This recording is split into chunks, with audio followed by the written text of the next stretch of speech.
Okay, next आता है बेटा ऑप्टिकल आइसोमरिज्म। तो ऑप्टिकल आइसोमरिज्म में देखो क्या कहता है, बेसिकली यहाँ पे ना एक लाइट की बात की जाती है, प्लेन पोलराइज लाइट, जो फिजिक्स में आप स्टडी करोगे तो यहाँ पे उसको कोई ज़्यादा मतलब क्या ऐसे क्या बनती है वैसे ज़रूरी नहीं है, बस मैं थोड़ा सा बता देता हूँ। यानी एक्चुअल में क्या होता है, इस लाइट जो ऑर्डिनरी लाइट होती है उसके कंपोनेंट्स जो हैं वो तीनों एक्सिस पे रोटेट करते हैं, लेकिन अगर हम क्या करें, एक निकोल प्रिज्म होता है जिससे मतलब लाइट के कंपोनेंट्स जो हैं वो एक ही प्लेन पे रोटेट कर पाएँ, तो फिर उसको कहते हैं plane polarize light. Plane word जो है ना वो इसीलिए आया क्योंकि इस लाइट के जो कंपोनेंट्स होंगे वो सिर्फ एक ही प्लेन पे मिलेंगे, तो उसको कहते हैं प्लेन पोलराइज लाइट। तो अगर ऐसी लाइट को हम किसी कंपाउंड के सॉल्यूशन से पास करें और वो लाइट जो है वो रोटेट हो जाए, एक तो है देखो, ऐसी लाइट को, कौन सी, प्लेन पोलराइज लाइट जो है, इसको हम किसी कंपाउंड के सॉल्यूशन से पास करते हैं और वो लाइट सीधी निकल जाती है। अगर वो लाइट सीधी निकल जाती है ना, तो इसका मतलब ये हुआ कि वो कंपाउंड जो है वो ऑप्टिकली इनएक्टिव है। इनएक्टिव बोल रहा हूँ बेटा, ऑप्टिकली इनएक्टिव का मतलब यानी वो ऑप्टिकल आइसोमरिज्म शो नहीं करता है। लेकिन अगर प्लेन पोलराइज लाइट को मैं उस कंपाउंड के सॉल्यूशन से पास करता हूँ और वो लाइट रोटेट हो जाती है, रोटेट मतलब उसकी डायरेक्शन जो है वो सॉल्यूशन के अंदर जाने के बाद और सॉल्यूशन से बाहर निकलने के बाद उसकी डायरेक्शन चेंज हो जाती है। यानी मान लो लाइट जो है वो लेफ़्ट पे रोटेट हो जाए या राइट पे रोटेट हो जाती है, तो लाइट की डायरेक्शन अगर रोटेट हो जाती है, चेंज आ जाता है उसमें, तो वो कंपाउंड ऑप्टिकली एक्टिव माना जाएगा। क्या माना जाएगा? Optically active. और ऑप्टिकली एक्टिव का मतलब ये हो जाएगा कि वो ऑप्टिकल आइसोमरिज्म शो कर रहा है, ये चीज़ होती है बेटा।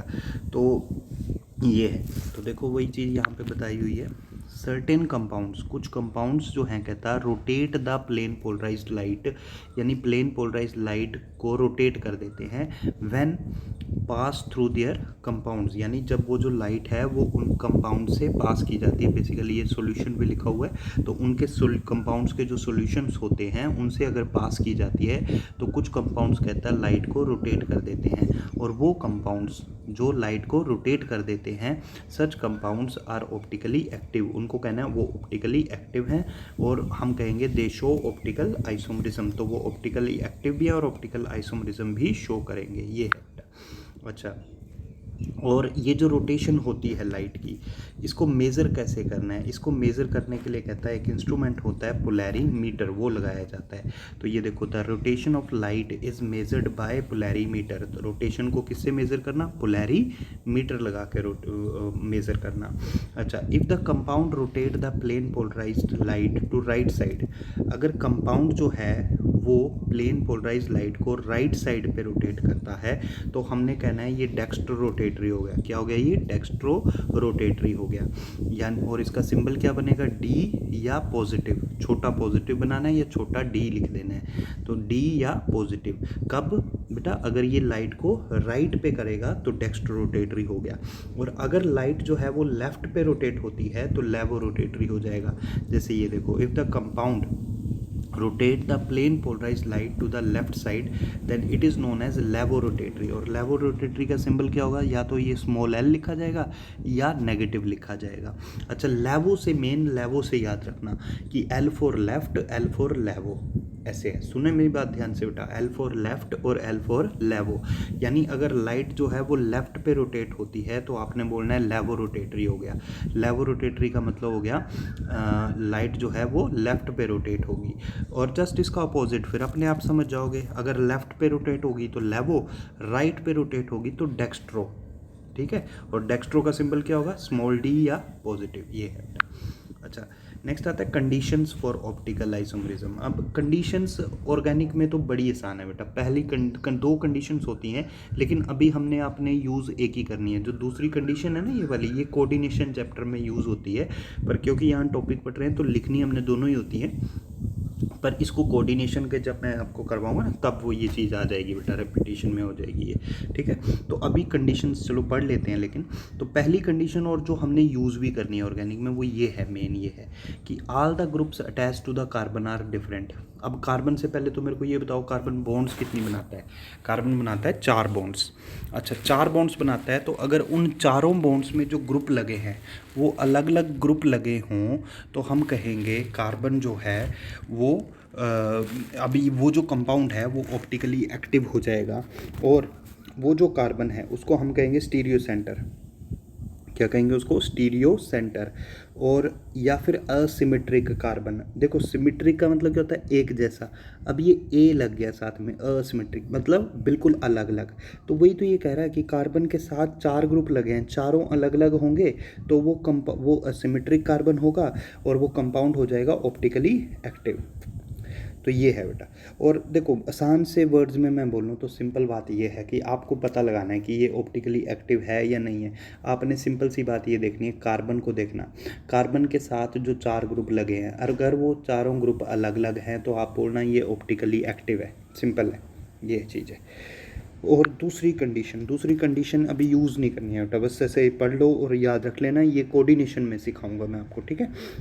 The compound should have non superimposable mirror image, और non superimposable mirror image होनी चाहिए।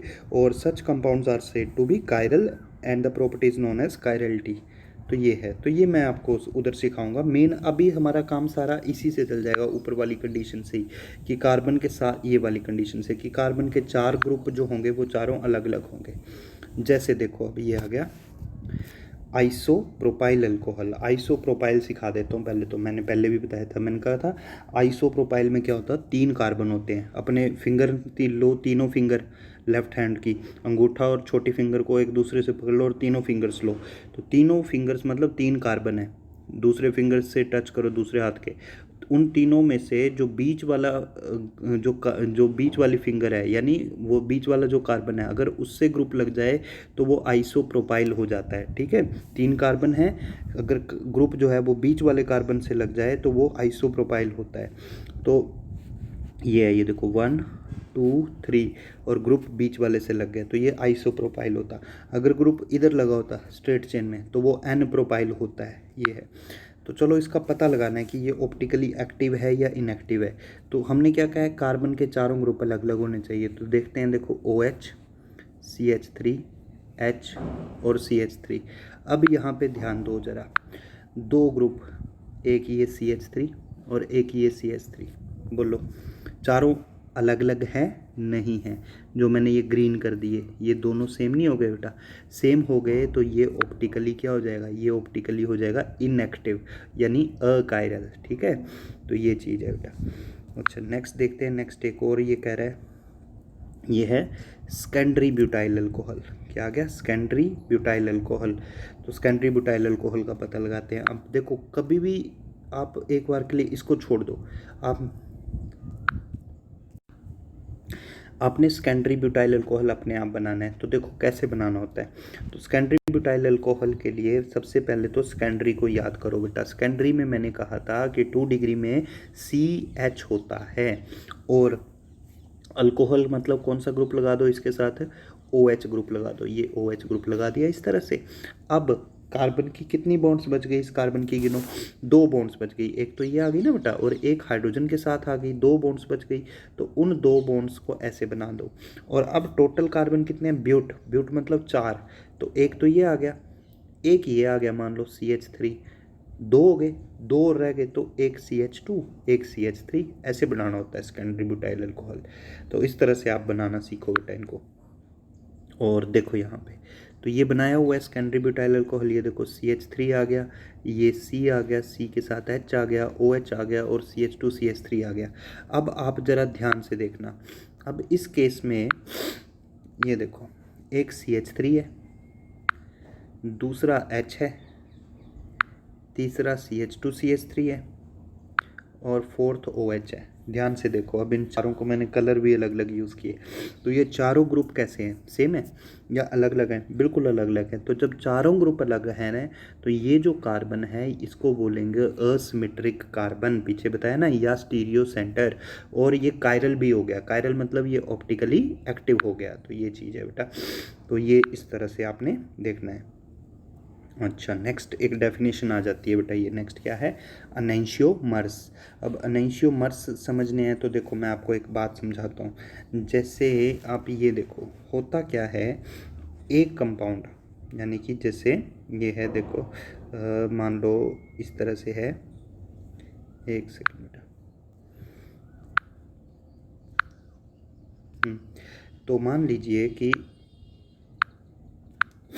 एनेंशियोमर्स पढ़ने हैं अब हमने, ठीक है। तो एनेंशियोमर्स में क्या है, जैसे मैं यहाँ समझा रहा हूँ बेटा, इसको देखना, CH3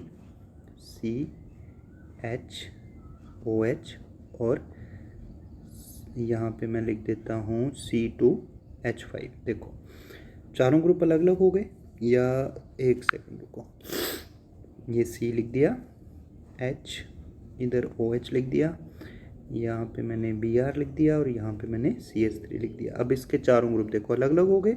तो अब यहाँ पे क्या होगा, जैसे ये आ गया हमारे पास मिरर, और अब इसकी मिरर इमेज बनाते हैं हम। तो ये ऐसे बनेगी, देखो OH CH Br इधर आ जाएगा और CH3 इधर आ जाएगा, ठीक है। तो अब क्या होगा कि एक जो है, ये दोनों मिरर इमेजेस जो होंगी, पहले तो ये बताओ ये ऑप्टिकली एक्टिव होगा या इनएक्टिव होगा। ये ऑप्टिकली एक्टिव होगा। क्यों बेटा, इसमें चारों ग्रुप अलग अलग है। ये देखो मैं बता देता हूँ, एक ये चारों ग्रुप अलग अलग हो गए, एक हाइड्रोजन है, ये देखो एक CH3 है, एक Br है, एक OH है, तो चारों अलग अलग हो गए, तो ये ऑप्टिकली एक्टिव है। अब ऑप्टिकली एक्टिव है तो होगा क्या कि ये लाइट को, ओहो, ये लाइट को अलग अलग डायरेक्शन पे रोटेट करता है। मैं फिर से बना देता हूँ, कोई बात नहीं। CH3 CHOH और Br, ये लाइट को अलग अलग डायरेक्शन पे रोटेट करता है। अलग अलग डायरेक्शन पे रोटेट करने का मतलब ये हो जाएगा कि इसकी दो फॉर्म्स होती हैं बेसिकली। एक फॉर्म जो है वो CH3 आ गया और ये Br आ गया। एक फॉर्म ये है बेटा, ये जो बनी इस तरह से, और एक इसकी मिरर इमेज होती है। तो अब ये जो एक डेक्स्ट्रो हो जाएगी और एक लेवो। डेक्स्ट्रो का मतलब जो लाइट को राइट साइड पे रोटेट करेगा वो डेक्स्ट्रो हो गया, और जो लेफ्ट पे रोटेट करेगा वो लेवो हो जाएगा। तो ये दोनों जो कंपाउंड हैं, ये सेम ही कंपाउंड है बेटा। देखो ध्यान से देखो, कंपाउंड तो सेम ही है। एक कार्बन लगा है, एक कार्बन, एक H है, एक H है, OH ग्रुप भी है, OH ग्रुप भी है, और CH3 भी है, CH3 भी है, ये देखो Br भी है, Br भी है। तो कंपाउंड तो सेम ही है ये, लेकिन ऑप्टिकल आइसोमर है, मतलब लाइट को अलग अलग रोटेट करता है। जब ग्रुप्स की पोजीशन उल्टी हो गई ना, जैसे वो अम्ब्रेला वाला नहीं बताया था, छतरी पलट जाएगी, वो चीज़ है बेटा। ये अगर ग्रुप्स की पोजीशन उल्टी हो जाएगी तो वो लाइट की डायरेक्शन को रोटेट कर देता है। एक ये जो कंपाउंड है, जैसे ये हम मान रहे हैं अपने से, अगर ये डेक्स्ट्रो होगा तो क्योंकि यहाँ पे ये जो इससे ऊपर देखो बेटा स्क्रीन पे, ये जो कंपाउंड बनाया, ये कंपाउंड है तो यही, लेकिन मैंने ग्रुप्स की पोजीशन बदल दी स्पेस में। तो इसलिए अगर ये डेक्स्ट्रो है, डेक्स्ट्रो मतलब लाइट को राइट पे रोटेट करता है, तो ये लेवो होगा, लेवो रोटेटरी। और ये दोनों कंपाउंड्स जो हैं, इन दोनों कंपाउंड्स की रोटेशन बराबर होगी। यानी ये राइट साइड पे मान लो 20 डिग्री रोटेट होता है, ये वाला इधर देखो नीचे स्क्रीन पे, तो ये 20 डिग्री ही रोटेट होगा, लेकिन लेफ्ट साइड पे रोटेट होगा। तो ये चीज़ होती है, यानी दोनों की रोटेशन बराबर है। तो अगर मैं दोनों को मिला दूं, यानी डेक्स्ट्रो और लेवो को दोनों को बराबर मिला दूं सेम कंपाउंड के, तो सेम कंपाउंड के लूँगा बेटा तो ही रोटेशन बराबर होगी। और एक डेक्स्ट्रो ले लूँ, एक लेवो ले लूँ सेम कंपाउंड का, और दोनों को मिला दूँ तो रोटेशन 0 हो जाएगी। और दूसरी बात, ये जो मैंने बनाए, यानी एक ही कंपाउंड की दो फॉर्म्स बना दी, तो एक ही कंपाउंड की दो फॉर्म्स जो होती हैं, जैसे अब मैं बड़े आसान वर्ड्स में भी एक समझा देता हूँ। देखो जैसे मैंने ये F लिखा, अब मेरे को ये बताओ इस F की मिरर इमेज मैं बनाता हूँ, ये देखो, तो ये इस तरह से बनेगी मिरर इमेज। तो अब ये अगर मैं डेक्स्ट्रो मान लेता हूँ ना, तो ये लेवो हो जाएगा। इस तरह से उल्टा भी कर सकता हूँ, मतलब क्यों, क्योंकि ग्रुप्स की पोजीशन पलट गई। इधर ग्रुप्स जो है इस तरफ पे हैं, स्क्रीन पे देखो ध्यान से जो मैं मार्क कर रहा हूँ, और इधर ग्रुप्स की पोजीशन उल्टी हो गई, पलट गई। तो लेकिन कंपाउंड तो है तो वही, F ही है दोनों, लेकिन एक डेक्स्ट्रो हो जाएगा और एक लेवो। तो ये जो चीज़ होती है, यानी मतलब कंपाउंड सेम है, लेकिन एक लाइट को डेक्स्ट्रो राइट साइड पे रोटेट करता है और एक लेफ्ट पे, और बराबर लेवल पे इसलिए करेगा क्योंकि दोनों हैं, मेन चीज़ सेम ही है दोनों, तो इसलिए रोटेशन बराबर ही होगी, लेकिन अलग अलग डायरेक्शन पे होगी। तो ऐसे केसेस को हम कहते हैं, इनको हम कहते हैं एनेंशियोमर्स, यानी एक ये और एक ये, इनको क्या कहेंगे, एनेंशियोमर्स। तो ये चीज़ है बेटा, तो वही है। देखो नेक्स्ट एनेंशियोमर्स तो क्या है, कहता ऑप्टिकली एक्टिव कंपाउंड्स हैं which are mirror images of each other, जो एक दूसरे की क्या होंगी, मिरर इमेजेस होंगी, और they belong to same compound, ये एक ही कंपाउंड के होते हैं, and have same melting point. जब कंपाउंड ही सेम है तो मेल्टिंग पॉइंट भी सेम होगा, बॉइलिंग पॉइंट भी सेम होगा, बस फ़र्क क्या है, दोनों की रोटेशन अलग अलग होगी, but they rotate plane polarize light in opposite direction. हाँ, रोटेशन अलग होगी, पर क्योंकि बेटा कंपाउंड सेम ही है, ये चीज़ देखनी है, तो रोटेशन होगी बराबर, अपोजिट डायरेक्शन पे होगी पर अप टू सेम एक्सटेंट, यानी रोटेशन होगी बराबर, यानी अगर एक 20 डिग्री राइट पे जाएगा तो दूसरा 20 डिग्री लेफ्ट पे जाएगा, तो उनको हम कहते हैं एनेंशियोमर्स। और बड़ी इंपॉर्टेंट बात, यानी मान लो जैसे मैंने एफ वाला एग्जांपल समझाया, तो मैं दोनों एफ को मिला दूं, यानी एक इस एफ को और दूसरा इस एफ को, इन दोनों को मैं मिला दूं, 10% ये ले लूँ, यानी 10 ml ये ले लूँ और 10 ml ही ये ले लूँ, यानी टोटल 20 ml तैयार कर दूँ, तो बताओ 20 ml का रोटेशन कहाँ होगा, जीरो। सुना ध्यान से, 20 ml का रोटेशन कहाँ होगा, जीरो। जीरो इसलिए होगा क्योंकि बेटा ये राइट पे रोटेट कर रहा था, ये लेफ्ट पे रोटेट कर रहा था, और क्योंकि दोनों कंपाउंड हैं सेम ही, तो दोनों का नेट रोटेशन तो जीरो ही होगा ना। तो ऐसा मिक्सचर जो होता है, यानी दो एनेंशियोमर्स यानी एक लेफ्ट वाला कंपाउंड और एक राइट वाला कंपाउंड, सेम कंपाउंड सेम ही है लेकिन उसकी दो फॉर्म्स, एक डेक्स्ट्रो एक लेवो, उन दोनों को अगर इक्वल अमाउंट में मिला दें तो नेट रोटेशन जीरो हो जाती है, और ये जो मिक्सचर तैयार होता है, यानी दो एनेंशियोमर्स यानी डेक्स्ट्रो और लेवो को इक्वल अमाउंट में मिलाने से, इसको कहते हैं रेसमिक मिक्सचर या फिर रेसमिक मॉडिफिकेशन। तो वही चीज़ यहाँ पे आगे नेक्स्ट समझाई हुई है बेटा, ये देखिए, रेसमिक मिक्सचर और रेसमिक मॉडिफिकेशन, डीएल या पॉजिटिव नेगेटिव, ये पॉजिटिव नेगेटिव लिखा हुआ है ऐसे, पॉजिटिव नेगेटिव, डीएल मतलब डी से डेक्स्ट्रो यानी राइट वाला, और एल फॉर लेफ्ट यानी एल से लेवो रोटेटरी यानी लेफ्ट राइट पे रोटेट करने वाला। तो मिक्सचर कंटेनिंग टू एनेंशियोमर्स, देखो एनेंशियोमर अच्छे से सीख लेना बेटा, ऊपर वीडियो में समझाया, एनेंशियोमर मतलब दो आइसोमर्स जो ऑप्टिकली एक्टिव हैं और एक दूसरे की मिरर इमेजेस हैं। मिरर इमेजेस तभी होंगी अगर वो दोनों कंपाउंड सेम ही हैं। तो दो एनेंशियोमर्स हैं लेकिन एक राइट पे रोटेट करेगा लाइट को और एक लेफ्ट पे, तो mixture containing two enantiomers in equal proportion, दोनों बराबर ले लिए, have zero optical rotation, zero तो होगी जैसे मैंने ऊपर भी समझाया, क्योंकि एक जितना राइट पे जाएगा दूसरा उतना ही लेफ्ट पे जाएगा। This mixture is known as racemic mixture, ऐसे मिक्सचर को हमने कहना है कि ये कैसा मिक्सचर है, रेसमिक मिक्सचर है। और the process of converting two enantiomers into racemic mixture, दो एनेंशियोमर्स को रेसमिक मिक्सचर में बदलने की प्रोसेस जो है इसको कहते हैं रेसमाइजेशन। क्या कहना है इसको, रेसमाइजेशन, ये लिखा हुआ है। तो ये है बेटा, और फाइनली एक और चीज़ आ जाती है, तो SN2 में जाता हूँ एक बार। देखो SN2 में मैंने आपको क्या बताया था, 2 बड़ा नंबर तो बॉन्ड तोड़नी है।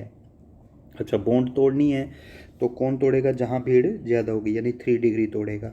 अच्छा, वो चलो वो हो गया वो तो, लेकिन एक दूसरी बात जो हमने कही थी SN2 में, वो ये कही थी, ये देखो SN2 में क्या होता है, ये इन्वर्जन, ये देखो इन्वर्जन हुई थी ना, कैसे, क्योंकि शुरू में तो एक्स इस तरफ लगा हुआ था, लेकिन बाद में जो नया न्यूक्लियोफाइल OH आया वो दूसरी तरफ आ गया, या उल्टा ऐसे भी समझ सकते हो कि शुरू में तो ये 3 बॉन्ड्स ऐसे हैं, ये देखो ये 1 ये 2 ये 3, ये 3 बॉन्ड्स ऐसे हैं, लेकिन बाद में जो प्रोडक्ट बना उसमें ये बॉन्ड्स, ये देखो ये बॉन्ड्स उल्टी हो गई, दोनों को देखो, ये बॉन्ड्स को देखो और इन बॉन्ड्स को देखो, तो बॉन्ड्स की पोजीशन पलट गई ना स्पेस में, तो इसको कहते हैं इन्वर्जन, उल्टा हो जाना। उल्टा हो जाना मतलब ये हुआ कि अगर ये डेक्स्ट्रो है तो ये लेवो बनेगा, तो ये एक इम्पॉर्टेंट पॉइंट है। तो ये यहाँ पे भी मैंने इम्पॉर्टेंट कहा था, ये याद रखना कि SN2 में क्या होती है, इन्वर्जन।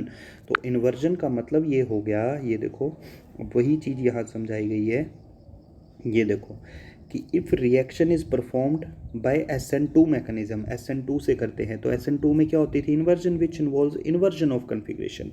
देन तो अगर इन्वर्शन होती है तो इसका मतलब अगर रिएक्टेंट डेक्स्ट्रो रोटेटरी है, यानी राइट पे लाइट को रोटेट करने वाला रिएक्टेंट है, तो ये लिखा है इसने, then dextrorotatory reactant changes to, तो जो प्रोडक्ट बनेगा, ये देखो प्रोडक्ट कैसा बन जाएगा, कहता है लेवोरोटेटरी, क्योंकि इन्वर्जन होगी, पोजीशंस पलट जाएंगी, एंड वाइस वर्सा, यानी अगर SN2 रिएक्शन करते हो, रिएक्टेंट लेवो है तो प्रोडक्ट डेक्स्ट्रो होगा, और वाइस वर्सा, ये मेन बात है बेटा। और इसी तरह से SN1 का दिखाता हूँ एक बार, देखो SN1 में आपने क्या कहा था, SN1 में ये देखो, इसको देखो डायग्राम को, 50% 50%, और ये 50% 50% क्या है, मतलब ये इधर देखो, ये रहा, ये X इस तरफ है राइट साइड पे, जबकि जो नया ग्रुप आया यानी OH वो लेफ़्ट पे भी है और राइट पे भी है, यानी और 50-50% मतलब दोनों बराबर है। तो ये ऊपर बैक साइड पे आ गया, मतलब इन्वर्जन हो गई, और यहाँ पे ये उसी जगह पे रहा, मतलब रिटेंशन हो गई। तो वही ये लिखा भी है देखो, SN1 में इन्वर्जन भी होती है और रिटेंशन भी होती है। रिटेंशन मतलब सेम जैसा था वैसा बने रहना। तो अब इसका मतलब समझो आप बेटा, इसका मतलब ये हुआ कि अगर मैं डेक्स्ट्रोरोटेटरी लूँगा तो जो प्रोडक्ट बनेगा वो डेक्स्ट्रो भी बनेगा और लेवो भी बनेगा, और 50% 50% मतलब दोनों बराबर बनेंगे। तो अगर डेक्स्ट्रो और लेवो बराबर मिक्स करके बना दें तो उसकी रोटेशन कितनी होगी, 0। और अभी अभी पिछले टॉपिक में भी समझाया कि अगर डेक्स्ट्रो और लेवो को बराबर मिला दोगे, वो तो रेसमिक मिक्सचर होता है जिसकी रोटेशन 0 होती है। तो वही यहाँ पे भी होगा बेटा। ये देखो इधर भी वही चीज़ बताई है आपको। आगे हो गया ये रहा कि ये देखिए, SN1 reaction it involves inversion of configuration and retention of configuration two equal extent, बराबर एक्सटेंट तक होती है दोनों चीज़ें। और इसीलिए ये देखो कहता, अगर डेक्स्ट्रो लोगे और SN1 करोगे तो डेक्स्ट्रो लेवो दोनों बनेंगे, और फिर रेसमिक, जब दोनों बराबर बनते हैं तो उसको रेसमिक मिक्सचर कहते थे।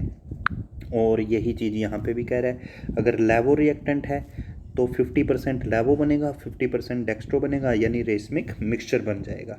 तो ये चीज़ आती है बेटा यहाँ तक। इसको बड़े अच्छे से समझना इस पूरे टॉपिक को।